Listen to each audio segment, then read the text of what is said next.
మనం చదువుకున్న లేఖన భాగాల్లో మొదటిగా యేసు ప్రభు నమ్ముకున్నాం, సంతోషం. మన ఆత్మీయ జీవితాల్లో మనం ఎప్పుడు కూడా దేవునికి ఏం చేయాలంటే కృతజ్ఞతాస్తుతులు చెల్లించేవారిగా ఉండాలి కదా. ఇక్కడ దావీదు తన జీవితంలో చేసినటువంటి మేలన్నింటిని బట్టి ఏం చేస్తూ ఉన్నాడంటే దేవునికి కృతజ్ఞతాస్తుతులు చెల్లిస్తున్నట్లుగా మనం చూస్తాం. వాటన్నిటిని ఆయన జ్ఞాపకం చేసుకుంటున్నట్టుగా మనం చూస్తున్నాం. కాబట్టి ఆత్మీయ జీవితంలో మనం కూడా దేవుడు మన జీవితాల్లో చేసినటువంటి మేళ్ళన్నిటిని మనం ఏం చేయకూడదంటే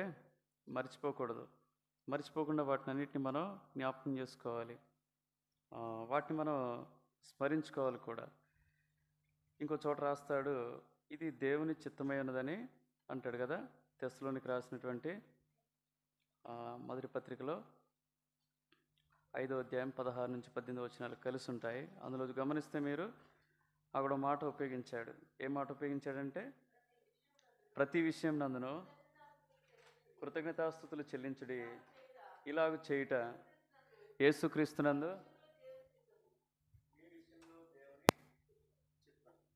కాబట్టి దేవుడు ఏం కోరతాడంటే, తాను రక్షించుకున్న ప్రజలు, తన బిడ్డలుగా చలామణి అవుతున్న వాళ్ళు తనను ఏం చేయాలంటే అనేక కారణాలను బట్టి, వారిని విమోచించిన కారణాన్ని బట్టి, వారికి తోడుగా ఉన్న కారణాన్ని బట్టి, వారిని ఆదుకున్న కారణాన్ని బట్టి, వారికి అనేక పరిస్థితులు గుండా వెళ్తున్నప్పుడు సహాయపడినటువంటి కారణాన్ని బట్టి, కుటుంబాన్ని క్షేమంగా ఉంచిన కారణాన్ని బట్టి మనం దేవునికి కృతజ్ఞతాస్తుతులు చెల్లించాలి కదా. ఆ విధంగా చెల్లించడం అనేది దేవుడు ఇష్టపడేటటువంటి ఒక సందర్భం కదా. అయితే ఇక్కడ దావీదు ఒక మాట అంటూ వచ్చాడు కదా. మంచిదే, దేవుడు నమ్మదగిన వాడే, ఆధారపడదగిన వాడే. దేవుని నమ్ముకున్న వారిని ఆయన ఏం చేయడంటే విడిచిపెట్టడు.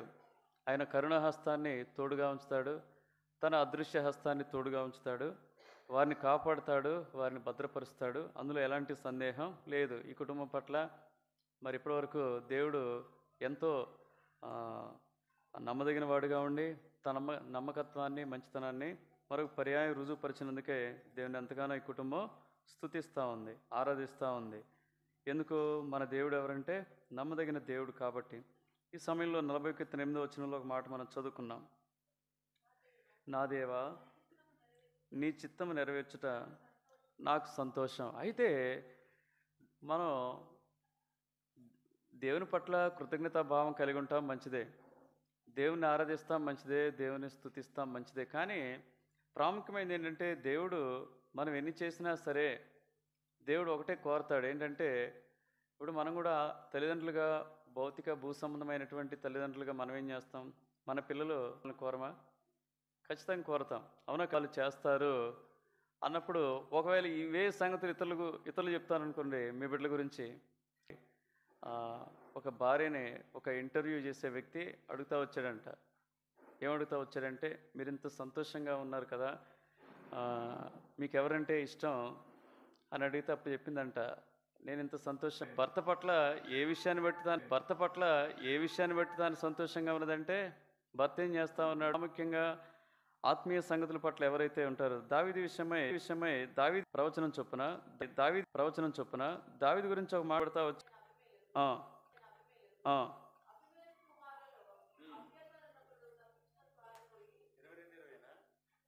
మొదటి సమూయేలు గ్రంథం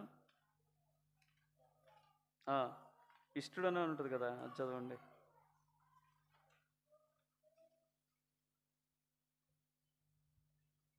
ఇష్టడను గనుక ఆయనను తప్పించను. ఇక్కడ దేవునికి ఎలా అయినా దేవుని దృష్టిలో ఎలా ఉంటూ వచ్చాడంటే ఇష్టడుగా జీవించాడు. ఎందుకో దావీదు ఎప్పుడు కూడా దేవుని యొక్క ఇష్టాన్ని, ఉద్దేశాలను, ప్రణాళికలను, ఏర్పాటును ఎరిగి ఆ ఉద్దేశంలో చొప్పున దేవుని హృదయాలోచన చొప్పున నడుచుకున్నటువంటి వ్యక్తి కాబట్టి దావీదు గురించి ఇలాంటి సాక్ష్యం మనం వినగలుగుతాం, ఇష్టానుసారుడు దేవునికి. సరే, ఇంకొక వ్యక్తి గురించి, దానియేలు గ్రంథం 10వ అధ్యాయం 11వ వచనంలో ఒక మాట రాయబడతా వచ్చింది. దానియేలు గ్రంథము 10వ అధ్యాయం 11వ వచనం. దానియేలు, నీవు బహుప్రియుడవు. దూత చెప్తా ఉంది, ఎవరికి ప్రియుడినా? దేవునికి ఇష్టడు. దేవునికి ఇష్టడు. ఎందుకు? దానియేలు ఎప్పుడు కూడా సరే దేవుని ఇష్టాన్ని మాత్రమే జరిగిస్తూ వచ్చాడు. అందుకనే దానియేలు ఇలాంటి ఒక మంచి లేఖనం తన గురించి సాక్ష్యం ఇస్తూ ఉంది. కాబట్టి ఆత్మీయ జీవితంలో నిజంగా నిజంగా దేవుని యొక్క చిత్తాన్ని, దేవుని యొక్క ఇష్టాన్ని, దేవుని యొక్క కోరికని, దేవుని యొక్క ప్రణాళికని నీవు నేను ఎరిగితే దేవునికి ఏమవుతామంటే ఇష్టలుగా ఉంటాం. అంతేకాకుండా ఇక్కడ మార్క్స్ వార్త 3:35 అంటారు, దేవుని చిత్తాన్ని మనం ఎరిగి చేస్తే వాళ్ళు దేవునికి ఎలా ఉంటారంటే దేవుని చిత్తము చొప్పున జరిగించువాడే నా సహోదరుడును సహోదరియు తల్లియునని చెప్పాను. అది ఎంత కఠినంగా చెప్తున్నాడు యేసు ప్రభు కదా. భూలోకంలో జీవించినప్పుడు నా చిత్తం చొప్పున ఎవరైతే జీవిస్తారో, నా ఇష్ట ప్రకారం ఎవరైతే జీవిస్తారో వారే నాకు సహోదరులు, వాళ్ళే నాకు తల్లి, వాళ్ళే నాకు చెల్లి అని చెప్తా ఉన్నారు కదా. మనం కూడా దేవుని బిడ్డలంగా మనం కూడా ఏం చేయాలి చెప్పండి? మనం కూడా ఏం చేయాలి? దేవుని ఇష్టం ఏంటో తెలుసుకొని బైబిల్లో అది మనం చేయాలి. మనం చేస్తూ ఉంటాం. మనం హృదయం పరివర్తన చెందకుండా క్రిస్మస్ చేస్తూ ఉంటాం. దేవునికి ఇష్టమా చెప్పండి? చెప్పండి, ఇష్టమా చెప్పండి? చాలామంది నేను గమనిస్తూ వచ్చాను, అసలు యేసుప్రభు ఎందుకు వచ్చాడో తెలియదు, కానీ ఏం చేస్తూ ఉంటారు? క్రిస్మస్ చేస్తూ ఉంటారు. మళ్ళీ సెమీ క్రిస్మస్ అని పెడతా ఉంటారు. అవన్నీ నేను చేయొద్దని మనం కూడా చేస్తూనే ఉన్నాం, కాదంటాం లేదు. ఎందుకు వచ్చాడు ఎరిగితే మంచిది కదా. ఇప్పుడు ఈ కూడికి ఎందుకు చేస్తున్నామో తెలియకుండా భోజనాలు పెడితే వచ్చినప్పుడు ఏమంటాడు చెప్పండి? ఏంటండి ఇక్కడ ఏం జరిగిందండి? ఏం జరిగిందండి ఇక్కడ ఏమైందండి? ఎందుకు వీళ్ళు పెట్టారని అంటాడు. అవునా కదా? ఇప్పుడు ఒక పర్పస్ ఉంటుంది ఏది చేసినా.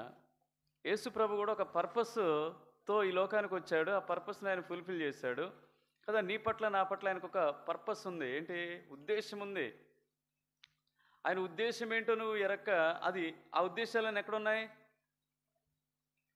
ఆయన ఉద్దేశాలన్నీ ఎక్కడున్నాయి? ఇందులో ఉన్నాయి. ఆయన కోరికలన్నీ ఎక్కడున్నాయి? ఇందులో ఉన్నాయి. ఆయన ఇష్టాలన్నీ ఎక్కడున్నాయి? ఇందులో ఉన్నాయి.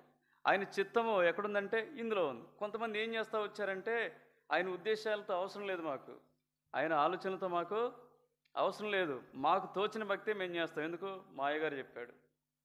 ఎవరు చెప్పారు? మా అయ్యగారు చెప్పారు.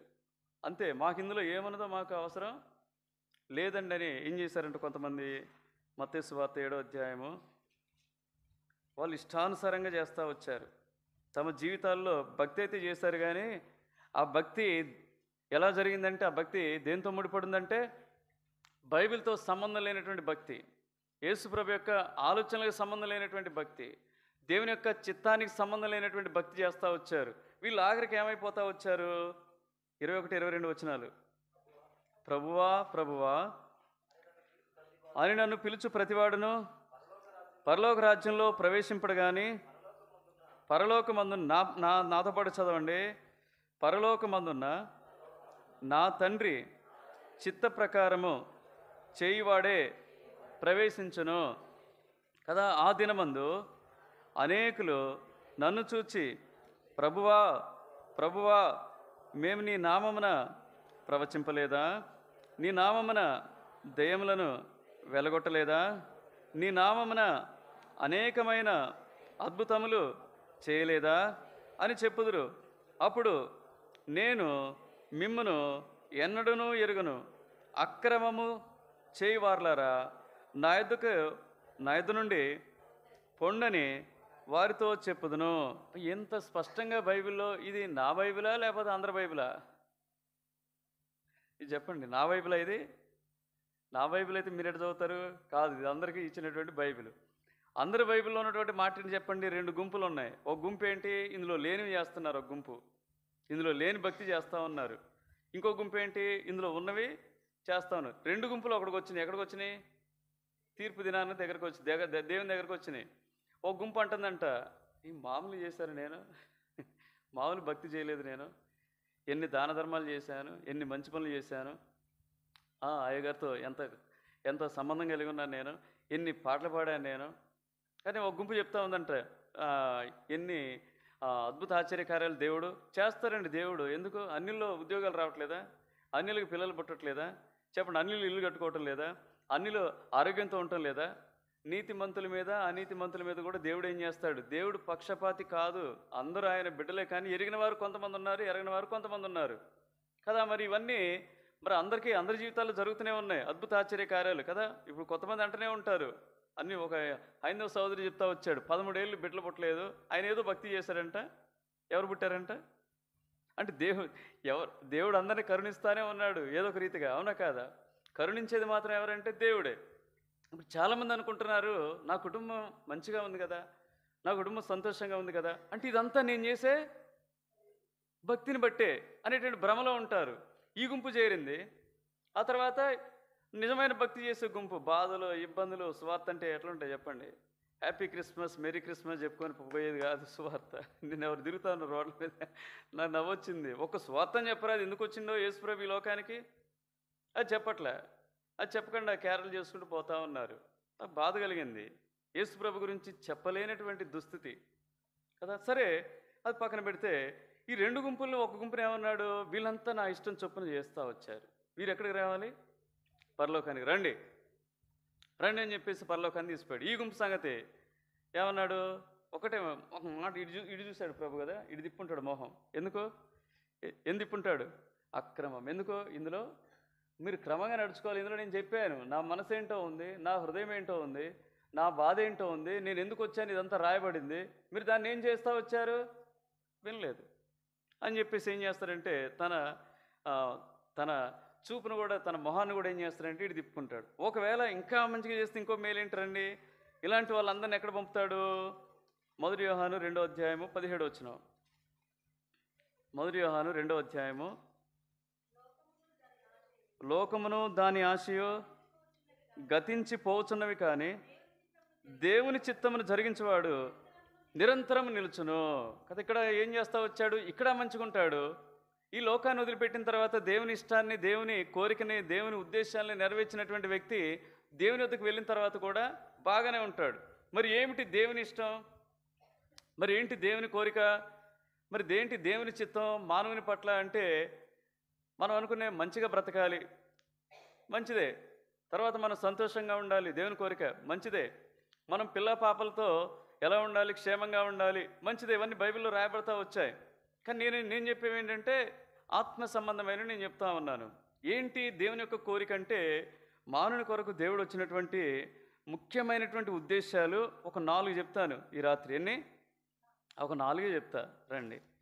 ఎక్కువ నేను చెప్పదలుచుకోలేదు, ఒక 4 చెప్తాను. పేతురు రాసిన 2వ పత్రిక, మానవుని పట్ల దేవునికి ఉన్నటువంటి ఉన్నతమైనటువంటి 4 ఉద్దేశాలు, కోరికలు, దేవుని యొక్క చిత్తము, దేవుని యొక్క సంకల్పం ఏంటో 3వ అధ్యాయం 9వ వచనం. పేతురు రాసినటువంటి 2వ పత్రిక 3వ అధ్యాయం 9వ వచనం. కొందరు ఆలస్యమని ఎంచుకున్నట్లు ప్రభు తన వాగ్దానమును గురించి ఆలస్యము చేయువాడు కాడు గాని ఎవడునూ నశింపవల్లని ఇచ్చయింపక అందరూ మారు మనసు పొందవల్లని కోరుచు మీ ఎడల దీర్ఘశాంతం గలవాడై ఉన్నాడు. ముందు దేవుని యొక్క ఉన్నతమైనటువంటి క్యారెక్టర్ ఏంటంటే, he is our god of long suffering. ఆయన దీర్ఘ శాంతుడు. ఎంతకాలం నీకు తరుణం ఇచ్చాడు ఇప్పటివరకు కదా. మనకు ఓపిక ఉండదు. ఈరోజు తప్పు చేసాం, రేపు తప్పు చేసాం, 3వ రోజు తప్పు చేసాం, 4వ రోజు తప్పు చేసాం కదా. ఒకవేళ ఇట్లా తప్పు మీద తప్పు చేసుకుంటూ పోతుంటే ఒక నెల తర్వాత బ్రేకింగ్ న్యూస్ వస్తుంది, ఎక్కడ టీవీలో, ఆ తర్వాత పేపర్లో. ఏం న్యూస్? తల పగలగొట్టి చంపినటువంటి భర్త. ఎవరిని? ఎందుకు? నెల రోజులు బట్టి ఏమీ లేదు, ఈమె చెప్పిన మాట వినలేదు కదా. మానవునికి ఉండేటటువంటి ఓపిక కొంతమేరకే ఉంటుంది కదా. కొంతమేరకే ఉండి ఆఖరికి మోషే లాంటి ఒక సాత్వికుడు ఏమైపోయాడు? బరస్ట్ అయిపోయాడు. కానీ దేవుని యొక్క దీర్ఘశాంతం గమనించు. నీకు ఎన్నో పర్యాలు ఉద్దేశాలు దేవునికి చెప్పుంటాడు, ఎన్నో పర్యాలు వినుంటావు. పదే పదే దేవుడు నీ గమనానికి తన మాటలను పట్టుకొస్తా ఉన్నాడంటే యూ మస్ట్ బీ కేర్ఫుల్ కదా. పలుమార్లు గద్దించినను లోబడిన వాడు, సామెతలు 29:1 ఉంటుంది, మరి హఠాత్తుగా నాశనం అవుతాడు, చాలా నష్టపోతాడు. కాబట్టి జాగ్రత్త. మొట్టమొదటిగా దేవుని యొక్క కోరికలు 2 ఉన్నాయి ఇక్కడ. మొదటిది ఏంటంటే, నాతో పాటు చదవండి. ఎవడును నశింపవల్లని ఇచ్చయింపక. అంటే దేవుని కోరిక ఏంటి? అందరూ ఎలా ఉండాలంటే మంచిగా ఉండాలి. మరి దేని బట్టి మానవుడు నశిస్తాడు? పాపమును బట్టి అంటాడు కదా. రోమపత్రికలు అంటాడు కదా, పాపము వలన వచ్చు జీతము మరణము కదా. ఈ పాపం, మనం ఆదాము సంతతి నుండి వచ్చిన వాళ్ళం కాబట్టి మనం జన్మతః కర్మతః కదా. మనం ఎవరు అంటే చెప్పండి, పాపులమే, అందులో సందేహమేం లేదు. ఎవరు కూడా నీతిమంతుడు అనేవాడు లేడు. ప్రసంగి 7:20 రాయబడతా వచ్చింది. ఏం రాయబడతా వచ్చింది? పాపము చేయక నీతిగా ఉన్నవాడు ఒకడును. రండి, ప్రసంగి 7:20. పాపం చేయక మేలు చేయుచుండు నీతిమంతుడు భూమి మీద ఒక్కడైనను లేడు. గుర్తుపెట్టుకోవాలి మనం. అదే ఇక్కడ కూర్చున్నా నీవు నేను ఎవరు అంటే పాపానికి అతీతులమైతే కాదు. అర్థమైందా? మరి ఈ సత్యాన్ని మనం గుర్తెరగాలి. ఈ సత్యాన్ని గుర్తెరిగి ఏం చేయాలంటే ఈ పాపం నుంచి మనం బయటకు రావాలి కదా. మనం చేసినటువంటి పాపం అంటే చాలామందికి ఇప్పటికీ అర్థం కావట్లే. పాపం అంటే ఆజ్ఞ అతిక్రమించడమే, దేవుని మాట వినకపోవటమే. అర్థమైందా? దేవునికి మనం దూరంగా ఉండటమే, దేవునికి మనం ప్రార్థన చేయకపోవటమే, ఆ తర్వాత మేలైనది ఎరిగి కూడా చేయకపోవటమే పాపం. ఆ తర్వాత అనేక పర్యాలు దేవుడు మాట్లాడుతున్నప్పటికీ కూడా మన హృదయాన్ని కఠినపరుచుకోవటం కూడా పాపమే. వ్యక్తిగతంగా మన పాపాన్ని బట్టి ఏం చేయాలంటే పశ్చాత్తాపడాలి. లేకపోతే ఇది ఎక్కడ రాస్తాడు? ఈ పాపాలన్నీ కూడా లిఖించబడతాయి. ఇర్మియా గ్రంథం 17:2 ఇనుప గంటంతో యోధా పాపాన్ని, అంటే దేవుడు తన ప్రజలు చేసినటువంటి పాపాలను ఒక చోట లిఖించి పెడతాడు. ఒకనాడు ఈ లోకాన్ని పాపం స్థితిలో పట్టుకోం, పోలీసులు ఇక్కడ పట్టుకోరు. అదే ఇక్కడ ఏమనుకుంటారు? మనం పాపం చేయలేదు. ఇక్కడ మనం లోకాన్ని బట్టి మానవుడు ఏం చేస్తూ ఉంటాడు? నానా రీతిలుగా సొంత ప్రయత్నాలు చేస్తాడు, దాన ధర్మాలు చేస్తాడు కదా, మంచి పనులు చేస్తాడు. పాపులే. కాబట్టి మనం ఏం చేయాలి? నిశ్చయంగా ఎవరైనా ఆ శంకరు ఏ విధంగా పశ్చాత్తాపడతా వచ్చాడో పాపాన్ని బట్టి బేషరతుగా మనం ఏం చేయాలి? పాపం చేసినట్టుగా రాశాడండి బైబిల్లో. చెప్పండి. వేడుకుంటా ఉన్నాడు. ఎందుకు? మనం ప్రభు యొక్క పాదాలు పట్టుకుని ఎక్కాల్సిన అవసరం లేదు. భార్య ఎవరు చెప్పాలి? ఈ క్షమాపణ ఎవరు చెప్పాలి? వాస్తవం ఇలాంటి అనుభవంలో పాప భారం అంతా దిగిపోద్ది. పాప భారాన్ని బట్టి ఏం చేయాలంటే ఫస్ట్ దేవుని ఇంటికి రాకుండా భయపడతా ఉంటారు. చూస్తే ఎట్లా చూస్తారంటే సింహాన్ని చూసినట్టు చూస్తారు కదా, భయపడతా ఉంటారు. దాన్ని బట్టి ఈనాడు అనేకులు ఏం చేస్తారంటే షైగా ఫీల్ అవుతూ ఉంటారు. మంచిగా హెచ్చరించి ఆట వస్తువులని ఇచ్చాడు. ఒకరోజు వాడు ఆడుకుంటూ ఏం చేస్తాడంటే పొరపాటున మురికి కాలువలు పడేశాడు. డ్రైనేజీలు పడేస్తుంటాయా కదా. మనంతే కదా. ఇప్పుడు ఎవరైనా సరే ఒక 10 రూపాయల నోటు రోడ్డు మీద ఉందనుకోండి, 10 రూపాయలు అంటే ఇప్పుడు ఎవరు పట్టించుకోవట్లేదు. సరే 10 తక్కువ, కానీ ఒక 100 రూపాయలు అనుకుందాం, 10 ఎవరు పట్టించుకోవట్లే. అడుకునే వాళ్ళు కూడా ఏమన్నారికి చూస్తున్నారు, కొంచెం ఆ టీ కూడా రావటం లేదు కదా అని చెప్పేసి అన్నారు టౌన్లో అయితే. సరే వస్తాం, ఫస్ట్ చేసేదండి చెప్పండి, 100 వైపు చూస్తాం. తర్వాత ఎందుకు ఆ 100ను మనం తీసుకోవాలి కాబట్టి ఆ 100 ఎవరిదైనా ఒకవేళ పొరపాటున పడేస్తుంటే వాళ్ళకి ఇవ్వటానికి కాదు మనం తీసుకునేది. ఎందుకో అది మనకు దొరికింది. ఫస్ట్ పడిపోయి ఏం చేస్తా వచ్చారంటే, మరి ఏం చేయాలంటే మీరు చెప్పకుండా ఉండాలంటే అప్పుడు చెప్పిందా అంటే, నువ్వేం చేయాలంటే నేను మీ ఇంట్లో పనికి వస్తున్నాను కాబట్టి నా పనులు కొన్ని నువ్వు షేర్ చేసుకోవాలని చెప్తా వచ్చింది. ఏం పనులు చేయాలి? పోవటం కానీ, నీళ్ళు పోయటం కానీ, అంతా శుభ్రం చేయటం చెప్తా వచ్చింది. అట్లా ఒక 10 రోజులు, 20 రోజులు, నెల రోజులు, 2 నెలలు, 3 నెలలు గడిచిపోతా వచ్చాయి. అదే వెక్స్ అయిపోయాడు. రోజు బడికి పోయి వచ్చి పని చేయడం అంటే మామూలు విషయమే చెప్పండి. ఇప్పుడు జాయ్ వచ్చి ఇప్పుడు మీ ఇంట్లో ఏదో తప్పు చేసి దొరికిపోయి లేకపోతే మా ఇంట్లోనే పని చేస్తా ఉన్నాడు అనుకోండి, పని మనిషి బదులుగా, అప్పుడు నేనేమంటా వీడికి ఏమైంది నాకు డౌట్ వస్తుంది. ఆమె చెప్పినట్టు వీడేంటండి ఏందని చెప్పేసి డౌట్ వస్తుంది కదా. అయితే ఆ పిల్లవాడు ఎంత తర్జన భర్జన పడతా వచ్చాడంటే 3 నెలలు ఆఖరికి అనుకున్నాడంట, ఒక రోజు వెక్స్ అయిపోయి అనుకున్నాడంట, నేను ఎందుకు ఈ పాపంలో, ఎందుకు ఇట్లా నేను బ్రతకాలి, ఎందుకు నేను తనకు దాసురాలు అయిపోయాను, తనకు నేను దాసుని అయిపోయాను, మా దాసురాలకి నేను దాసుని అయిపోయాను. దేన్ని బట్టి? నేను చేసినటువంటి పాపాన్ని బట్టి, దాచిపెట్టాన్ని బట్టి కదా. ఈ తప్పున మా నాన్న ఒప్పుకుంటే ఏమవుద్ది? మహా అంటే దెబ్బ కొడతాడేమో, తిడతాడేమో, ఏదైనా కానీ ఇక లాభం లేదు, ఈరోజు రాత్రి నేను చెప్పాల్సింది అనుకున్నాడంట. వాళ్ళ నాన్న దగ్గర పోయాడంట. పోయి వాళ్ళ నాన్న పడుకుంటే చిన్నగా కాళ్ళ దగ్గర కూర్చొని ఏం చేశారంట, లేపాడంట. లేపితే వాళ్ళ నాన్న నైట్ పూట వచ్చేసరికి కంగారు పడ్డాడు. లేచి, ఎరా ఏంట్రా ఈ టైంలో వచ్చావేంట్రా అంటే, డాడీ ఒక పొరపాటు జరిగింది అన్నాడంట. ఏంట్రా అంటే, డాడీ మీరు అమెరికా నుండి వచ్చేటప్పుడు నాకు బహుమతులు తెచ్చారు కదా, ఆ బొమ్మలో ఒకటి డ్రైనేజీలు పడిపోయింది, అది కొట్టుకుపోయింది అన్నాడంట. అరే ఇది చెప్పడానికి ఇంత రాత్రి వచ్చావారా? పోతిపోయిందిలే బొమ్మ, ఇంకా చాలా ఉన్నాయి కదా, నేనేదో నువ్వు వాటి పట్ల జాగ్రత్తగా ఉండాలని చెప్పానురా, పోతిపోయిందిలే చెప్పేసి నువ్వు వెళ్ళి పడుకో, దీని గురించే విచారించుకో, దీని గురించే బాధపడకని చెప్పాడంట. వాడు లేచి పట్టనంత క్షమించాడు. మా నాన్న క్షమించాడు, నాకు సంతోషం కలిగింది. దేని ద్వారా క్షమిస్తాడు? ఆయన నీ కొరకు కలవరిశిల్లో ఏం కార్చాడు? ఆ మొదటి యోహాను ఇప్పటి వరకు కూడా 2024 దాని కొరకే ఆయన నిన్ను ప్రేమించి కలవరిశిల్లో నీ కొరకు కొంచెం అలసట తీర్చుకోయా నీ బదులు నేనేం చేస్తాను అన్నాడు. పరలోకంలో అది కూడా ఉండదు కదా, అది కూడా ఉండదు. చేయదగింది కదా. సరే ఎండాకాలం వచ్చేసరికి ఎండకి వడదెబ్బ తగులుద్ది. వడదెబ్బ తగిలితే ఏం చెప్తారుగా, అందులో అన్ని బందిగా వడదెబ్బ తగిలింది. అగ్ని లేకుండానే మండుతూ ఉంటుంది, నువ్వు మండుతూనే ఉంటావు. ఆహా అనుకోవటానికి కూడా సందు దొరకదుగా, కొంచెం ఇట్లా అంటానికి కూడా దొరకదు. ఎప్పుడైనా దాని గురించి ఆలోచన చేసావా?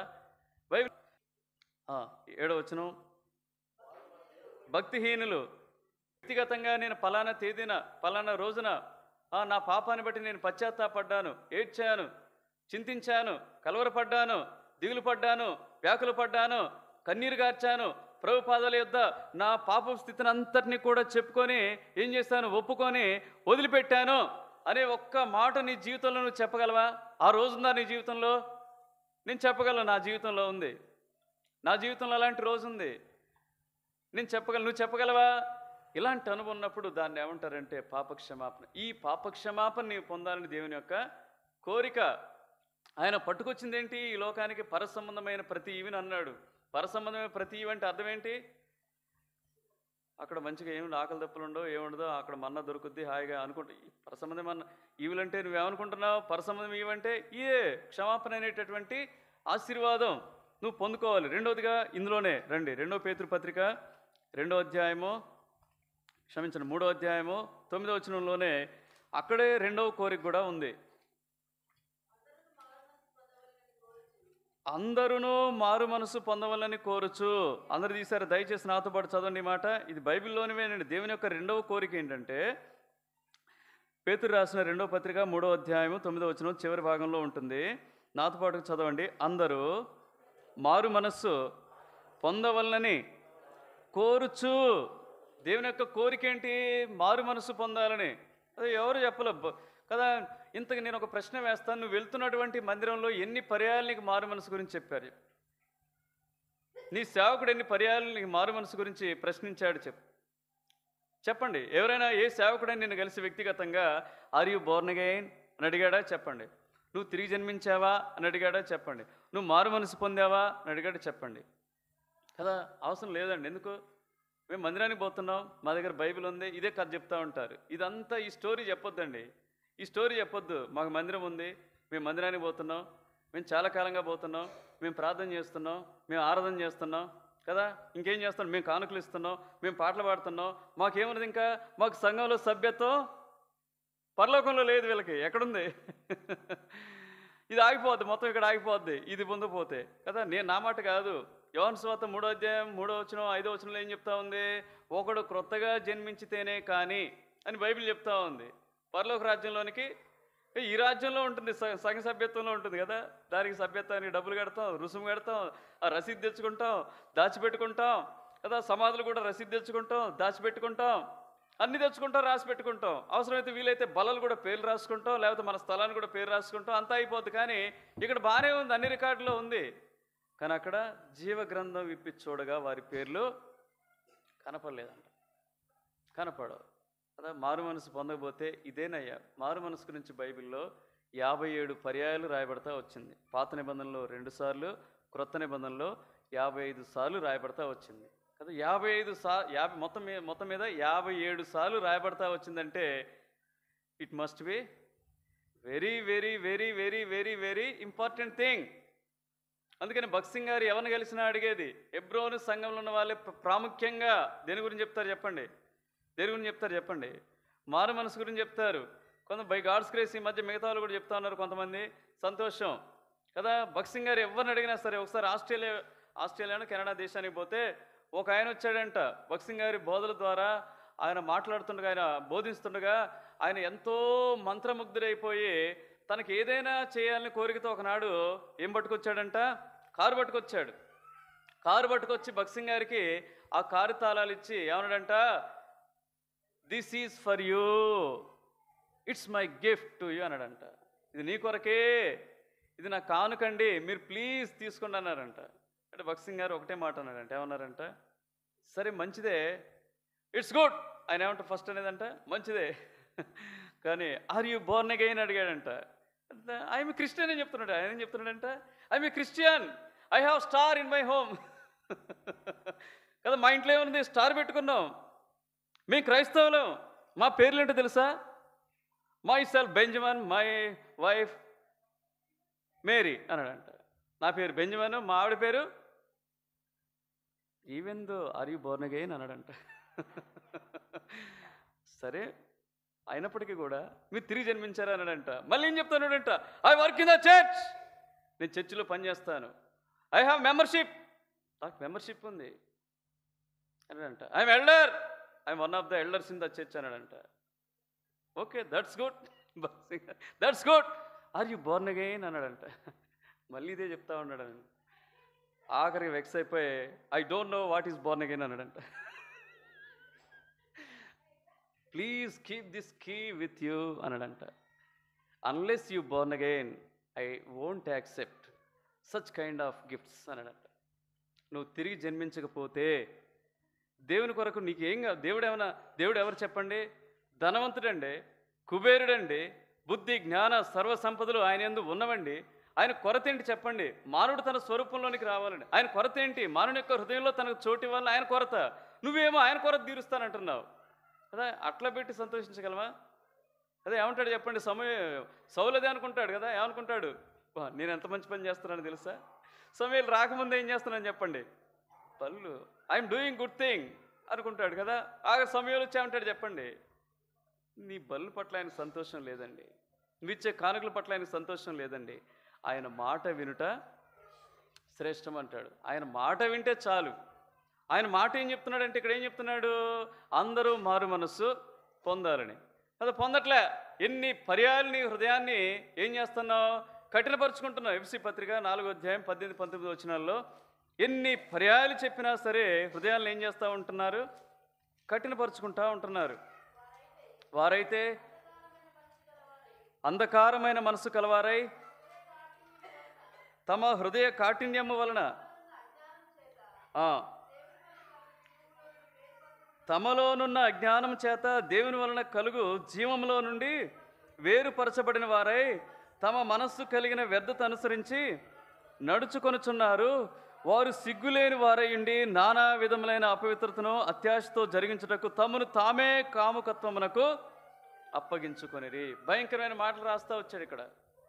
ఏం చేస్తున్నారు? హృదయ కాఠిన్యం. ఏం కాదు, ఏమవుద్దంట అంటారు. ఏమవుద్దు కాదండి, మారు మనసు పొందకపోతే చాలా నష్టపోతావు.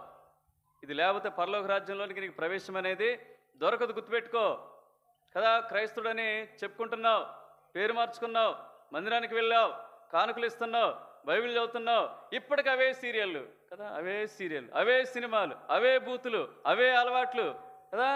ఏం మాత్రం మార్పే లేదు. నేను ఎవరైనా చూస్తే నిన్ను నిలబెడితే ఎవరైనా క్రైస్తవుడు అంటారా అంటానికి ఏం లేదు. ఒక్కటే ఒక ఆదరణ ఏంటంటే, తెల్లబట్టలు అయితే నీకున్నాయి, తెల్ల హృదయం అయితే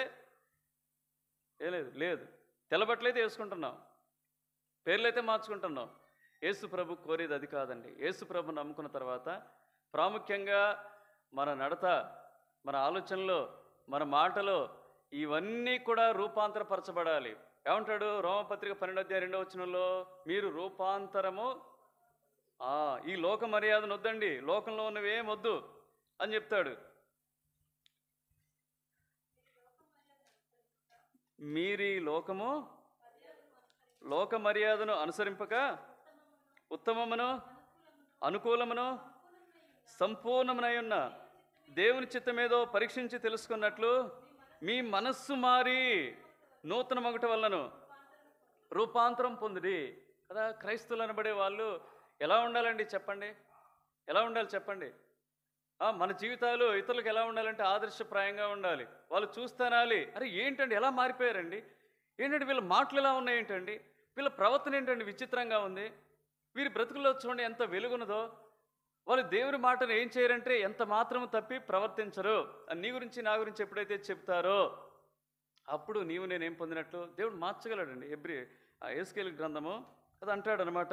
ఈ రోజైనా ఏం చేయి, నీ హృదయంలో ప్రభుకు చోటిచ్చి మారు మనసు పొందు. యేసుకేలు 18:31.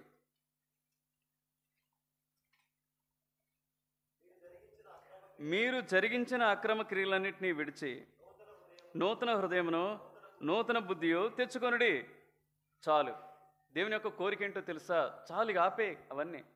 ఇప్పటికైనా ఇక ఏం చేయి, నూతనంగా నీ ప్రవర్తన అంతా నూతనంగా, నీ మాటలన్నీ నూతనంగా, నీ క్రియలన్నీ నూతనంగా. ఎక్కడ చెప్పండి మారు మనసు పొందినటువంటి అనుభవమే లేదు. దేవుడు నీకు వాగ్దానం చేస్తా ఉన్నాడు. యేసుకేలు 36:20 అంటాడు, నేను నూతన హృదయం మీకు ఇచ్చదను. నువ్వు కోరితే ఈ రాత్రే నీ సీరియల్ని బట్టి, సినిమాలను బట్టి, నీ బూతులను బట్టి, నీ అక్రమంగా నడుచుకునే విధానాన్ని బట్టి, నీ కోపాన్ని, గర్వాన్ని, అహంకారాన్ని, నీ నిర్లక్ష్యాన్ని నువ్వు వదిలిపెట్టగలిగితే ఈ రాత్రే నీకు నూతన హృదయం ప్రభు దయచేయగలడు. ఒక ఆయన ఉన్నాడు, సెయింట్ అగస్టిన్. విన్నారు కదా? ఆయన చిన్నతనం నుంచే ఆ వ్యభిచారంలో మునిగిపోయాడు. తప్పుడు విధానంలో పోతా వచ్చాడు. వారి తల్లి చాలా ప్రార్థన చేస్తూ వచ్చింది, మోనిక. ఆమె ప్రార్థన చేస్తూ వచ్చింది, ప్రార్థనా పర్రాలు. అయితే ఈయన అందులోనే సంతోషం వెతుక్కున్నాడు. ఈనాడు చాలామంది త్రాగుల్లో సంతోషం, వ్యసనాల్లో సంతోషం, గుట్కాల్లో సంతోషం, సిగరెట్లో సంతోషం, వ్యభిచారంలో సంతోషం, సినిమాలో సంతోషం వెతుకుంటున్నారు. కానీ దేవునిలో నిజమైన సంతోషం ఉన్నదని ఆయన ఉన్నాడు, నీ సన్నిధిన సంపూర్ణ సంతోషము కలదన్నాడు కదా. దేవునిలో ఒక పెద్ద సంతోషం ఉన్నదని అంటాడు కదా. ఇంకా ఏమంటారు కొంతమంది, తాక్కపోతే ఏమవుతాయంట, లాగుతాయండి, ఇక్కడి నుంచి ఇక్కడికి లాగుతాయండి అంటారు. ఎంత లాగుద్దండి, ఎట్లా అయిపోద్దండి? అదొక కుతి అండి. కుతి అంటే భయంకరమైనటువంటి అలవాటు అనమాట. ఆ సమయానికి అది అందించబడాలి అని చెప్తూ ఉంటారు ఇవన్నీ. అయితే ఎట్లా ఉన్నా సరే దేవుడు ఏం చేస్తాడంటే, నేనేం చేయగలడు? సమస్తమును ఆయన బాగు చేసిన అంటాడు. చక్కబెట్టగలడు నీ హృదయాన్ని, చక్కబెట్టగలడు. ఏమంటాడు చెప్పండి? ఎవడైనా క్రీస్తునందున ఎడల వాడు నూతన సృష్టి. నువ్వు బయట ఉన్నావు ఇప్పటివరకు, క్రీస్తులోనికి వస్తే నూతన సృష్టిగా చేయబడతావు. నీ హృదయాన్ని ఆయన బాగు చేస్తాడు. ఆయన ధర్మ విధులను ఉంచుతాడు, ఆయన కట్టడలు ఉంచుతాడు, తన ఆత్మనిస్తాడు, నిన్ను ఈ లోకంలో మంచిగా నడిపిస్తాడు. సెయింట్ అగస్టిన్ అదే చేసింది. వెక్స్ అయిపోయింది వాళ్ళ అమ్మ. దాదాపుగా 15 నుంచి 17 సంవత్సరాలు తప్పుడు జీవితంలో ఉంటూ వచ్చాడు. వ్యసనాల్లో కూరుకుపోయాడు, వ్యభిచారంలో మునిగిపోయాడు. ఆ తర్వాత ఒకానొక దినాన ఆయన ప్రభు చేత పట్టబడతా వచ్చాడు. ఎంతకాలం, ఒకవేళ నీ ప్రభు వస్తే ఈ రోత హృదయాన్ని ప్రభుకు చూపిస్తావా అని సంధించినప్పుడు ఆయన సంధించబడి తన హృదయంలో ప్రభుకు చోటిచ్చాడు, తన హృదయాన్ని మార్చుకున్నాడు. మన వల్ల ఏది కాదండి, అది మన వల్ల ఏది కాదు. దేవుడే ఒక్క క్షణంలో మన హృదయాన్ని ఏం చేస్తాడు? మార్చేస్తాడు. దాని మీద మనసు లేకుండా చేస్తాడు, దాని ఆలోచన లేకుండా చేస్తాడు, దానివైపు వెళ్లకుండా చేస్తాడు. భయంకరంగా నేను పేకట ఆడేది. పేకట మామూలుగా ఆడేది కాదు. మావిడికి తెలుసు అనుకుంటా. వాళ్ళ ఇంటి ముందు ఆ స్ట్రీట్ లైట్ పెడితే అక్కడే 3 రోజులు వరుసగా నేను పేకట ఆడాను. ఫుల్ డబ్బులు వచ్చేవి. తర్వాత వెంటనే ఏం చేస్తుందంటే, సారపాకు ఉండేది ఒక థియేటర్. అప్పుడు ఆ థియేటర్ పేరు ఏం తెలియదు, కానీ అక్కడ అన్నీ కూడా ఏ సినిమాలు ఆడతాయంటే బూతులు సినిమాలు ఆడతాయి. ఏ సినిమాలు? పగలంతా ప్యాకెట్ ఆడటం, లేకపోతే ఒక పూటంతా ప్యాకెట్ ఆడటం. వచ్చిన డబ్బులతో ఏం చేయటం అంటే, మధువన్ అనే హోటల్ ఉంటుంది, అక్కడ పోయిన పరోటాలు, రొట్టెలు ఉంటాయి, అవి తింటాం. చికెన్ షేర్వా తీసుకొని అదొక మజా అనమాట, అవి తింటాం. అక్కడ నుంచి ఎక్కడ పోవటం, బ్రిడ్జ్ దాటితే థియేటరే. ఇది మా బతుకు అనమాట, ఇది మా బ్రతుకు. దారుణంగా ఉండేది మా జీవితం. అలాంటి జీవితాన్ని ప్రభు ఏం చేస్తూ వచ్చాడంటే, వాటి మీద మనసు లేకుండా చేస్తూ వచ్చాడు. వాళ్ళు మరలా అడిగితే వాళ్ళతో పోయినటువంటి అనుభవాలు మాకైతే లేవు. ఇది కదా మారు మనసు అంటే, ఇది కదా తిరిగి జన్మించడం అంటే. ఇలా ఉండదే మన బ్రతుకు. అయితే సెయింట్ అగస్టిన్ తాను మారు మనసు పొందిన తర్వాత, తిరిగి జన్మించిన తర్వాత, మరలా ఎవరైతే తన జీవితం పాడవటానికి కారణమవుతా వచ్చిందో ఆ స్త్రీ వైపు కన్నెత్తి ఆయన చూడలేదు. ఒకనొక దినాన తటస్థించింది ఏంటంటే, అదే గ్రామానికి వచ్చి ఈయన ఏం చేయాలి? పరిచర్య చేయాలి. అలా వచ్చినప్పుడు సెయింట్ అగస్టిన్ వస్తూ ఉంటే ఆమె సంతోషపడ్డది. నేను గుర్తొచ్చానేమో, నా దగ్గరకు వస్తాడేమో, నాతో మాట్లాడతాడేమో, నన్ను తీసుకువెళ్తాడేమో, మరలా అంతకుముందు వల్లే నాతో ఉంటాడేమో అని నానా అపోహలతో తాను సంతోషంతో ఎంతో అలంకరించుకొని ఎక్కడికి వచ్చింది? తన ఎదురుగా వచ్చింది. కానీ అగస్టిన్ తన వైపు కూడా చూడటం లేదు. చాలా నొచ్చుకుంది, చాలా బాధపడది. తాను చేయవలసిన అన్ని ప్రయత్నాలు చేస్తూ వచ్చింది. ఇక లాభం లేదనుకొని ఏం చేస్తూ వచ్చింది? దగ్గర పోయి నేను కనపడటం లేదా? నాతో మాట్లాడవా? నా ఎద్దుకు రావా? ఓ అగస్టిన్ అని పిలుస్తూ ఉంటే ఈయన కనీసం రిప్లై ఇవ్వటానికి కూడా ఇష్టపడలే. ఏం మారుమనసు అండి అది, ఇవ్వటానికి ఇష్టపడలే. ఒకే ఒక మాట అంటా వచ్చాడు ఆమె దాటిపోతూ, నువ్వు ఆమెవే కావచ్చు కానీ నేను అతన్ని మాత్రం కాదు. ప్రభు నా హృదయాన్ని మార్చాడు, నా బ్రతుకును మార్చాడు, నన్ను బాగు చేశాడు, పాపం నుంచి విడిపించాడు. నా అంతరంగంలో ఇప్పుడు నీకు చోటు లేదు, నా ప్రభువే నా అంతరంగంలో నిండిపోయాడని చెప్పేసి అక్కడి నుంచి వెళ్ళిపోతాడు. నీ గురించి నా గురించి చెప్పగలగాలి. నేను ఎప్పుడు చెప్తాను, యోహాను సువార్త 9:9, వాడు వీడేనా? ఊళ్ళో పోతే అడగాలి, దీవెనన్నా ఏమడగాలి? ఏంది అసలు ఈ మార్కెట్ అనేటోడు, బిజినెస్ అనేటోడు, కార్ అనేటోడు, హోటల్ అనేటోడు ఏంది అసలు మారిపోయాడు? ఏంది అసలు? లేస్తే ప్రభు అంటున్నాడు, కూర్చుంటే ప్రభు అంటున్నాడు, ఎక్కడ పోయినా ప్రభు అంటున్నాడు, ఏంది? ఇట్లా ఎప్పుడైతే నీ జీవితంలో నా జీవితంలో ఇతరులు చెప్పగలుగుతారో అప్పుడు నిజమైనటువంటి ఏంటది. కానీ మన జీవితంలో ఏముండదు చెప్పండి. స్థిరంగా మందిరాన్ని పోం, స్థిరంగా ఆరాధన చేయం, సరైన సహవాసం ఉండదు, దేవుడు ఏం కోరుతా ఉన్నాడు అది మనకు అవసరం లేదు కదా. ఎంతవరకు ఏంటంటే మన ఫ్యామిలీ మనం ప్రొటెక్ట్గా ఉండాలి. ఎలా ఉండాలి? మనం ఎలా ఉండాలి చెప్పండి? మన ఫ్యామిలీ ఎలా ప్రొటెక్ట్గా ఉంటావు చెప్పు? మనం ఎప్పుడు కూడా దేవునితో ఉన్నటువంటి కనెక్షన్ మనం దూరం చేసుకోవద్దు. అలా ఉన్నప్పుడు మాత్రమే ప్రొటెక్టివ్గా ఉంటాం. కాబట్టి యేసు ప్రభు యొక్క రెండో కోరిక ఏంటంటే ఏంటి? మారు మనస్సు పొందాలి. మూడో కోరిక రండి, 1 తిమోతి దగ్గరకు వచ్చేసాం మనం.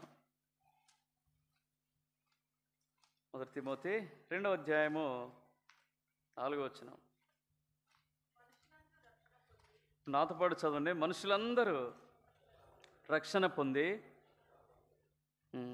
సత్యమును గుర్చిన అనుభవ జ్ఞానం గలవారై ఉండవలెనని ఇచ్చయించుచున్నాడు. మొదట ఏం రాయబడింది? ఆయన అంటే బైబిల్ ఎవరు? యేసు ప్రభు. యేసు ప్రభు యొక్క మూడవ కోరిక ఏంటంటే చెప్పండి? అందరూ సత్యం ఎరగాలి. నీకు తెలుసు యేసు ప్రభు దేవుడని, నీకు తెలుసు రక్షకుడని కదా. ఏం చెప్తా?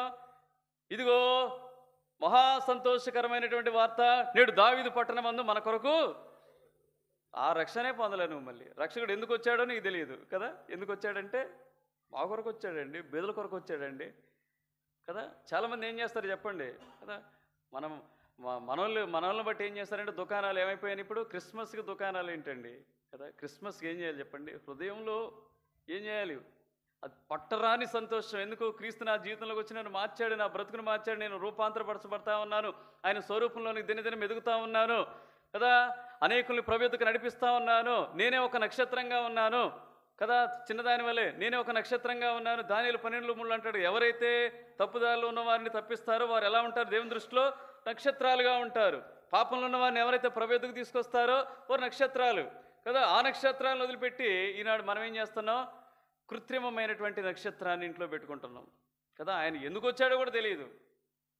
ఎందుకు వచ్చాడంటే ఎందుకు వచ్చాడు చెప్పండి? నీకు నాకు రక్షణ ఇవ్వటానికి. పాడుకున్నాం కదా, ఉదయించే దివ్య రక్షకుడు ఘోరాంధకారలోకమున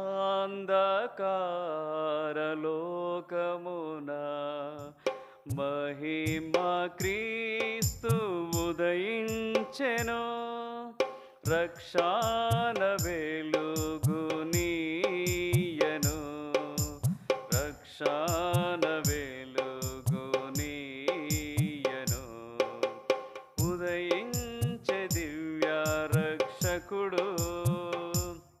ఎందుకు ఈ లోకానికి వచ్చాడంటే ఆ సత్యం మెరుగు, సాల్వేషన్ అనే పదం నీ జీవితంలోనికి అనుమతించట్లేను. ఈ రక్షణ పొందడం అనేది ఏమంటున్నావంటే, నేను రక్షణ పొందాను ఎందుకంటే నా బాధ్యత ఇచ్చారు అయ్యగారు. నేను రక్షణ పొందాను ఎందుకంటే నేను ఎక్కడ పోతున్నాను? మందిరానికి పోతున్నాను. నేను రక్షణ పొందాను ఏముంది? నా దగ్గర బైబిల్ ఉంది. ఇంకేమంటారు కొంతమంది? నా దగ్గర చాలా పెద్ద బైబిల్ ఉందండి, చాలా పెద్ద బైబిల్ ఉందంటారు. ఎంత బైబిల్ ఉన్నా రక్షణ పొందడం అంటే అది కాదయ్యా. పేరు మార్చుకోనండి. ఏం పేరు తెలుస్తాను? అది కాదయ్య. మా పిల్లి ఎక్కడైంది తెలుసా? ఎక్కడైంది మా పిల్లి? ఎక్కడైంది? పెద్ద చర్చ్, ఊళ్ళోనే పెద్ద చర్చ్. ఇది కాదయ్యా. మార్చుకున్నాం మేము. మా క్యాస్ట్ ఏముంటుంది తెలుసా? ఏముంటుంది? ఓసీ కానీ బీసీ కానీ ఉంటుంది. ఇది కాదయ్యా రక్షణ. ఇది కానే కాదు రక్షణ. రక్షణ అంటే ఏమిటి? రక్షణ అంటే ఏమిటి? ఇప్పటి కూడా చాలామంది ప్రభు కొరకు జీవించటం, ప్రభు నా కొరకు ఈ లోకానికి వచ్చాడని, నా నిమిత్తం ప్రాణం పెట్టాడని, నా నిమిత్తం ఘోరమైనటువంటి శిలువ మరణం పొందాడని, తర్వాత నన్ను నీతిమంతునిగా చేయటానికి 3వ దినాన్ని తిరిగి లేచాడని, అది హృదయమందు నమ్మి నోటితో ఒప్పుకొని ఈయన నా రక్షకుడు, ఈయన కొరకు నేను జీవిస్తాను, ఈయన కొరకు నేను బ్రతుకుతాను, ఈయన కొరకు నేను సాక్షిగా ఉంటాను, ఎన్ని ఇబ్బందులు వచ్చినా లోకం జోలికి పోను, శరీరేచ్ఛల జోలికి పోను, అపవాది వాడు నా మీద లేకుండా నేనేం చేస్తానంటే ప్రభుతో సన్నిహితంగా ఉంటాను, రోజు నేను ప్రార్థన చేస్తాను, అదేవిధంగా ఒక మంచి సహవాసంలో ఉంటాను అని ఎవరైతే తీర్మానం చేసుకుంటారో దీన్ని ఏమంటారు చెప్పండి? దీన్ని రక్షణ అంటారు. ఒక వయసు రావాలి, ఒక సరైన తీర్మానం ఉండాలి. అప్పుడు ఇలాంటి మాట నువ్వు చెప్పగలిగితే క్రమమైన జీవితం ఉండాలి. రక్షణ పొందిన తర్వాత ఏముండాలి? క్రమమైనటువంటి జీవితం ఉండాలి.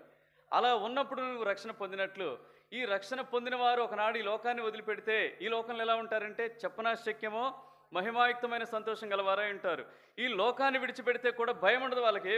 ఏ భయం ఉండదు రక్షణ పొందిన వారిలో కదా. ఎప్పుడు వచ్చినా సరే ఏమంటారు చెప్పండి? Please come, I will be with you, నేను నీతో అని ఉంటాను కదా. ఎవరన్నారు ఈ మాట? బిల్లీ గ్రాహం గారు అన్నారు. తాను మరణ సమయంలో ఉన్నప్పుడు వచ్చి వాళ్ళంతా ఏడుస్తూ ఉంటే, don't cry for my sake, నా కొరకు మీరు ఏడవద్దు అన్నాడంట. I will be with God, నేను దేవునితో ఉంటాను, నా కొరకు మీరు ఏడవలసిన అవసరం లేదు. మిగిలిన వారి కొరకు ఏం చేయండి? బాధపడండి. Just my address is changing, నా అడ్రస్సే మారుతూ ఉంది. ఫ్రమ్ ఎర్త్ టు హెవెన్, ఇక్కడ నుంచి అక్కడ మారుతా ఉంది. ఈయన ఎవరో తెలుసా? ఒకనాడు రక్షణ అంటే పారిపోయాడు. రక్షణ అంటే ఏం చేస్తా వచ్చాడు? అయ్యా నానా మందిరానికి రారా, నీ తప్పిదాలు ఒప్పుకొని పశ్చాత్తాపడు, మారు మనసు పొందు, రక్షణ పొందని తల్లిదండ్రులు చెప్తా ఉంటే పారిపోయినటువంటి వ్యక్తి పారిపోయాడు పారిపోయాడు పారిపోయాడు. ఎన్నో పర్యాయాలు తృణీకరించాడు, త్రోసివేశాడు, దూరంగా ఉంటూ వచ్చాడు. ఒకనొక దినాన ఒక సమయం వచ్చింది, ఒక సమయం వచ్చింది. అదే న్యూయార్క్ పట్టణంలో, చికాగో సిటీలో అనుకుంటాను బహుశా, 5 రోజుల మీటింగ్ కొరకు మొద్దుకైనటువంటి దైవ సేవకుడు వచ్చాడు ఆ ప్రాంతానికి. వచ్చినప్పుడు స్నేహితులు అన్నారంట, ఒరే మీటింగ్ చాలా బాగుంటారా, మంచి స్పీకర్ రా అన్నారంట. అయితే ఏమన్నాడంట, నేను రాను, ఇంటికి పోతే ఆగోవాలా, మళ్ళీ ఇక్కడ పోతే ఈగోవాలా, మీరు కూడా స్నేహితులు, నేను రానన్నాడంట. అప్పుడు వీళ్ళంతా పన్నాగం వేశారంట. ఏంటంటే వీడిని ఎట్లయినా తీసుకుపోవాలంటే, ఆ రోజుల్లోనే ధనవంతుడు కారులో తిరిగేవాడు. అప్పుడు చెప్పారంట, రే కారు డ్రైవింగ్ నువ్వే చేద్దురా, నీదే మొత్తం హవా అన్నారంట. అప్పుడు ఒప్పుకున్నాడంట. దేని కొరకు? కారు డ్రైవింగ్ కొరకు ఒప్పుకొని బిల్లీ గ్రాహం గారు బలవంతంగా బైబిల్ పట్టుకొని ఎక్కడికి వచ్చాడంట? ఆ మీటింగ్లకు వచ్చి కూర్చున్నాడు. 1వ రోజు అయిపోయింది, 3వ రోజు అయిపోయింది, రెండో రోజు, 3వ రోజు కూడా అయిపోయిందంట. 3 రోజులైనా చలనం లేదు కదా. మన జీవితాల్లో కూడా అంతే. 5 ఏళ్ళు అయిపోయింది, 10 ఏళ్ళు అయింది, 15 ఏళ్ళు అయింది. నాలాంటి వాళ్ళు ఎంతోమంది రక్షణ ఎందుకంటే దేవుని యొక్క కోరిక అది, దేవుని యొక్క కోరిక. నాలాంటి బోధకులు, సేవకులు ఎంతోమంది ఈ మాటలు చెప్పుంటారు. చెప్పినా సరే మనం ఏం చేస్తూ ఉంటాం? తృణీకరిస్తూ ఉంటాం, పెడచేవని పెడతా ఉంటాం. అలానే 3 రోజులు గడిచిపోయి ఉంటారు. 4వ రోజు, ఒకవేళ ఈ రోజే, ఈ రాత్రికాల సమయం, ఈ సమయంలో ప్రభు వచ్చినట్లయితే నీ సంగతి ఏంటి అన్నాడంట. నీ సంగతి ఏంటి? నీ ఆత్మగా రక్షణ లేదు కదా, నువ్వు చనిపోతే ఎక్కడ పోతావు ప్రశ్న వేశాడంట. దెబ్బకి ఆగిపోయాడంట. ఎవరు? బిల్లీ గ్రాహం గారు. తాను ఉన్న ఫలంగా ఏం చేస్తా వచ్చాడంటే, నిజమే కదా, మా నాన్న అమ్మ నాన్నలు చనిపోతే ఎక్కడ పోతారు? పరలోకానికి పోతారు. అవునా? మా అక్క చెల్లి వాళ్ళు కూడా ఉన్నారు, వాళ్ళు చనిపోతే ఎక్కడ పోతారు? బిల్లీ గ్రాహం వాళ్ళ సిస్టర్ని, నేను అక్కని మేము కలుసుకున్నాం. ఇక్కడికి వచ్చారు, హైదరాబాద్ వస్తే యెరూషలేం ద్వారా ఒకనాడు మేము మీటింగ్స్ పెట్టారు. ఐక్య టీఆర్ఎస్ గవర్నమెంట్లో పెట్టారు. 2016లో అనుకుంటా, 16, 18లో ఆ ప్రాంతంలో పెట్టినప్పుడు మేమంతా వెళ్ళాం, వాళ్ళు కలుసుకున్నాం, వాళ్ళ కుటుంబ సభ్యులు కలుసుకున్నాం. అయితే నేను చెప్పేది ఏంటంటే, వాళ్ళందరూ రక్షణ పొందారు, వాళ్ళంతా ఎక్కడ పోతారు? పరలోకానికి వెళ్తారు. మరి నా సంగతి ఏంటి? ఎగ్జాక్ట్లీ ఇక్కడ కూర్చున్న నీ భర్త వెళ్తాడు, నీ భర్త వెళ్ళొచ్చేమో, మరి నీ సంగతి ఏంటి? ఒకవేళ నీ భార్య వెళ్ళొచ్చేమో, నీ సంగతి ఏంటి చెప్పండి? నీ సంగతి ఏంటి చెప్పండి? ఒకవేళ అక్కగా నువ్వు వెళ్తావేమో, మరి నీ తమ్ముడి సంగతి ఏంటి? ఒకవేళ చెల్లిగా నువ్వు వెళ్తావేమో, మరి నీ అక్క సంగతి ఏంటి చెప్పండి కదా. కుటుంబంతో పోతా ఉంటే అది మందిరమైన పరలోకమైన ఎలా ఉంటుంది చెప్పండి? మజా ఉంటుంది కదా. మందిరానికి కుటుంబంతో పోతా ఉంటే ఏముంటుంది? మజా ఉంటుంది కదా. అప్పుడు చిన్నప్పుడైతే సినిమా పోయేటప్పుడు మజా ఉండేది, కుటుంబంతో పోతా ఉంటుంది కదా. మంచిగా పూలు ఇవన్నీ పెట్టుకొని, అత్తరిట కొట్టుకొని, జాలి పౌడర్ రాసుకొని, జాలి పౌడర్ గుర్తుందా? అట్టపెట్లో వస్తుంది, ఆ జాలి పౌడర్ రాసుకొని కదా. పిల్లలకి ఇటొక చుక్క, చిన్నపిల్లలైతే ఇటొక చుక్క కదా, వీలైతే ఇక్కడ ఒక చుక్క, నెత్తినేమో ఆయిల్ కారుతూ ఉంటుంది వాడికి. ఇట్లా పెట్టుకొని నా సామిరంగా వాళ్ళని ఎత్తుకుపోయి ఆ గొట్టల ప్యాకెట్ గురించి వాళ్ళని కూర్చోబెడితే వాడు ఇటుసొల్లు ఖర్చుకొని, ఇది మన బ్రతుకు కదా. వాటికైతే ఎంతో కుటుంబ సమేతంగా పోతాం. ఒకనాడు నువ్వు పరలోకంలో ఉంటావు, నీ భార్య పరలోకంలో ఉంటుంది, నువ్వేమి ఇటువైపు నరకంలో ఉంటావు. నీ భార్య అది సహించగలుగుతుందా? ఒకవేళ నీ భర్త సహించగలుగుతాడా? ఒకవేళ నీ పిల్లలు సహించగలుగుతారా కదా? ఎంత నష్టం అది. ఎంత నష్టం అది. ఈ భూ సంబంధమైన విషయాల్లోనే ఒకవేళ ఎవరైనా తీసుకుపోతే వాడు వచ్చి ఏమంటాడు చెప్పండి? ఎవరైనా మన సినిమా పట్టుకుపోలేదు చిన్నప్పుడు, అప్పుడు వాడు వచ్చి ఏమంటాడు? ఇక నేను మీకు పుట్టానా లేదా అంటాడు ఫస్ట్. వాళ్ళంటే నీకు ఇష్టం, నన్ను తీసుకుపోరు, గొడవ పెడతాడు కదా. ఒక సినిమా విషయంలోనే ఇంత గొడవ పెడితే అక్కడ గొడవ పెట్టడానికి కూడా అవకాశం లేదు నీకు. అర్థమైంది? వీడికి అవకాశం ఉంది, ఇక్కడ విడవబడిన తర్వాత అక్కడ అవకాశం అనేది లేదు. ఆయన అదే అంటాడు కదా, ధనవంతుడు ఏమంటాడు చెప్పండి? అయ్యా అయ్యా కొంచెం లాజర్ని పంపు, అక్కడ పరలోకంలో లాజరు సుఖం అనిపిస్తూ ఉన్నాడు, ఇక నేను బాధ అనిపిస్తూ ఉన్నా, వేదన అనిపిస్తూ ఉన్నా, కొంచెం పంపరాదంటే, అయ్యా అక్కడ పోయిన వాళ్ళు ఇక్కడికి రారు, ఇక్కడికి ఉన్న వాళ్ళు అక్కడికి రారు. నువ్వు ఏదైనా ఉన్నప్పుడు భూమి మీదనే చేసుకో, భూమి మీదనే. అయ్యా ఇప్పుడు నా మిగతా వాళ్ళు భూమి మీద ఉన్నారన్నారంట. అక్కడ మా వాళ్ళు చెప్తూనే ఉన్నారు, అక్కడ మా వాళ్ళు చెప్తూనే ఉన్నారు. చెప్పినప్పుడు వినొచ్చు కదా. నమ్మి ఏం చేయాలి? రక్షణ పొందాలి కదా. అపోస్తుల కార్యాల్లో 16వ అధ్యాయంలో ఆ జైలరే మనకు గొప్ప సాక్ష్యం కదా. ఏమంటాడు కదా, దేవుని మాటలు విన్న తర్వాత ఒక ప్రశ్న వేస్తాడు, అయ్యలారా రక్షణ పొందడానికి నేను నా కుటుంబం ఎక్కడ ఉండాలి? పరలోకంలో ఉండాలి, సంతోషంగా ఉండాలి, దేవుని సన్నిధిలో ఉండాలి, నేనుండాలి, నా భార్య ఉండాలి, నా 2 పిల్లలు ఉండాలి, లేదా 3 పిల్లలు ఉండాలి, మా అమ్మ ఉండాలి, మా నాయన ఉండాలి, మా తమ్ముళ్ళు ఉండాలి, మా చెల్లెలు ఉండాలి, మా అక్కలు ఉండాలి, మా కుటుంబం అంతా అక్కడ ఉండాలి, ఏం చేయాలి చెప్పన్నాడు. ఏం చెప్పలేదు. పౌలు ఏమన్నాడు వెంటనే? ప్రభువైన యేసునందు విశ్వాసం ఉంచుము, అప్పుడు నీవును నీ ఇంటి వారును విశ్వాసం ఉంచి ఏం చేయాలి? ఒప్పుకొని ప్రభు కొరకు జీవించాలి. ఒక తీర్మానం చేసుకోవాలి. ప్రభు కొరకు జీవిస్తానంటానికి గుర్తేంటి?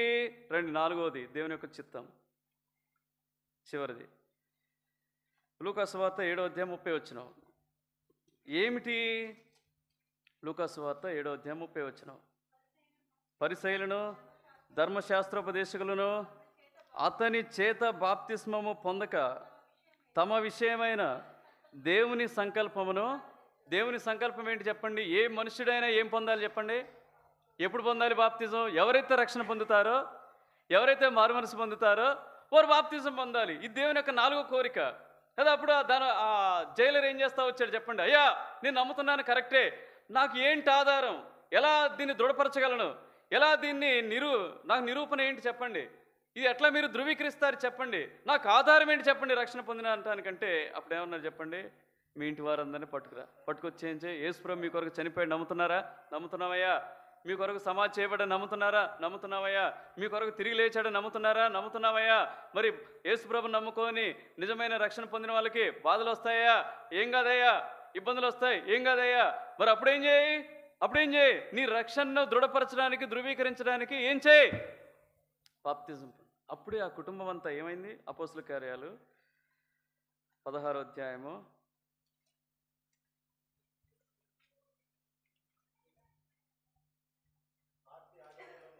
'రాత్రి ఆ గడిలోనే వారిని తీసుకుని వచ్చి వారి గాయములు కడిగను. వెంటనే 33వ వచనం, వెంటనే అతడును అతని ఇంటి వారందరూ బాప్తిస్మము పొందిరి. ఈ వాక్యం నీకు నచ్చదా చెప్పండి? నచ్చదా చెప్పండి?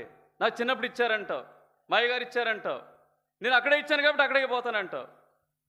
అయ్యా ఏం కాదు. నాకు ఇచ్చిన వ్యక్తి 2006వ సంవత్సరంలో నాకు ఇచ్చినటువంటి వ్యక్తి సరిగ్గా 11వ తారీఖున, జనవరి 11వ తారీఖున నేను బాప్తిజం పొందాను. నాకు ఇచ్చిన వ్యక్తి బెంజమిన్ అనే వ్యక్తి. నేను ఎక్కడ పొందాను? ఒంగోలులో పొందాను. మరలా మళ్ళీ అతను ఎవరు నేను చూడలేదు, ఆయన నన్ను చూడలేదు. కానీ నేను ఎంత సంతోషపడ్డానంటే, నిజంగా ఎప్పుడైతే మనం నిజమైనటువంటి బాప్తిజం తీసుకుంటామో అప్పుడు మనకు నిజంగా పరిశుద్ధాత్ముడు వస్తాడంటానికి గొప్ప ఉదాహరణ ఏంటంటే, ఆ ఒక్కరోజే నేను వాళ్ళతో ఉన్నా. ఎవరితో? ఆ సంఘస్థులతో ఉన్నా. ఆ రోజే నాకు సత్యం తెలిసిపోయింది, వీళ్ళతో ఉండకూడదని. ఇంకెప్పటికి వీళ్ళతో ఎవరు వాళ్ళు విశాఖపట్నంలో చేస్తూ ఉంటారు, తోడగొడతా ఉంటాడు ఆయన.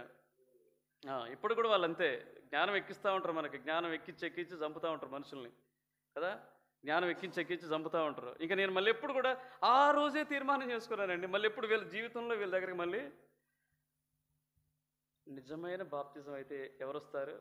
పరిశుద్ధాత్ముడు వస్తాడంటానికి గుర్తండి. ఎంత ధైర్యం అండి. నన్ను తీసిపోయి డబ్బులు పెట్టి ఖర్చు పెట్టుకున్నాడు వెంకన్న, వరంగల్ అయింది. ఆయనే మొత్తం డబ్బులు పెట్టుకొని తీసుకుపోయాడు ఆ మీటింగ్స్ ఒంగోలులో. ఆ తర్వాత ఆయనే నా ఖర్చు అంతా భరించాడు, నాకు బట్టలు కొనిచ్చాడు, 1100 రూపాయలు పెట్టి ప్యాంటు చొక్కా కొనిచ్చాడు ఆయనే కదా. ఆఖరికి ఆయన కూడా వదిలిపెట్టి ఏం చేశాను నేను. మళ్ళీ తర్వాత అన్నాడు, మళ్ళీ వచ్చిన తర్వాత రావచ్చుగా అన్నాడు. నేను రానుగా. ఎందుకు? వాళ్ళ దగ్గర దేవుడు లేడు. వాళ్ళ దగ్గర దేవుడు లేడని సంగతి నాకు అర్థమైపోయింది. ఈ బాప్తిజమయ్యా ప్రభు. మార్క్స్ వార్త 1:4. నిజమైన బాప్తిజం ఒకటి ఉంది. అది నువ్వు పొందితే నువ్వు చెప్పగలవు. నువ్వు వెళ్ళే సంఘాన్ని నువ్వేం చేస్తావంటే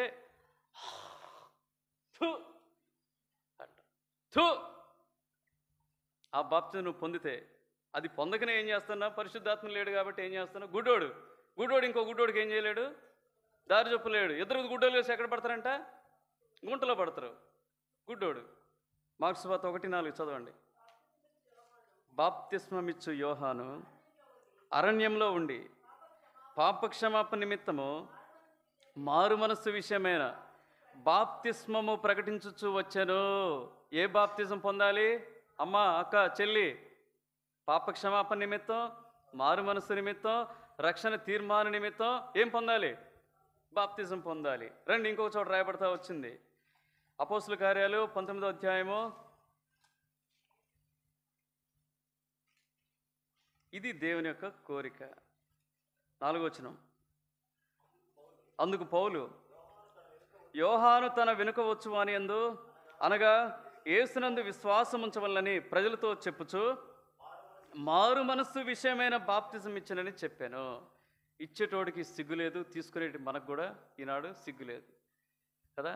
సంఘంలో కలుపుకోవటానికి, సభ్యత్వంలో చేర్చుకోవటానికి, పెద్ద మందిరం అనిపించుకోవటానికి, మనుషుల్ని మోసం చేయటానికి బాప్తిజాలు ఇచ్చి కలుపుకోవటమే తప్ప ఎవడైనా అడుగుతున్నారా? చెప్పండి, అయ్యా మీరు మారు మనసు పొందారా? రక్షణ పొందారా?